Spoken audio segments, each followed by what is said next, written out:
La première chose qu'il faut bien considérer, c'est qu'il aurait pu détruire ce qu'il a détruit avec d'autres armes que celles qu'il a employées. Donc il les a employées volontairement et donc il délivre un message. Il délivre un message à qui? Pas aux Ukrainiens, mais il délivre un message à l'Occident. C'est la première fois, semble-t-il, que l'armée russe utilise ces missiles-là.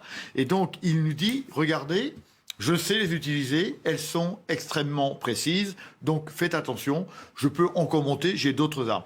Lui-même disait depuis un certain temps, et c'est vrai d'ailleurs, parce qu'il y a un hypersonic gap, comme il y a eu un missile gap, je suis les seuls avec la Chine à les posséder, et c'est probablement un peu ce dont il parlait au début de la guerre, où il a menacé le monde de représailles terribles. Je ne sais pas si vous vous rappelez. Bien sûr, la menace nucléaire. C'était alors, il mettait en alerte. C'était pas net, mais il dit on peut faire des choses terribles. Et ce qu'il sait faire et que nous ne savons pas faire, nous Occident, c'est utiliser ces armes parce que nous ne les avons pas. Alors est-ce que ça change profondément les choses? Non, parce qu'une arme hypersonique peut porter une arme nucléaire à 30 000 km/h, dit-on. C'est pour ça qu'elle est dangereuse.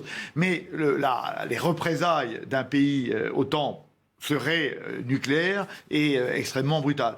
Mais il nous dit là, attention, je suis dangereux, j'ai des choses que vous ne possédez pas, faites très attention, n'allez pas trop loin, parce que je peux encore gravir dans le niveau de violence. C'est un message vis-à-vis de l'Occident et vis-à-vis de l'OTAN.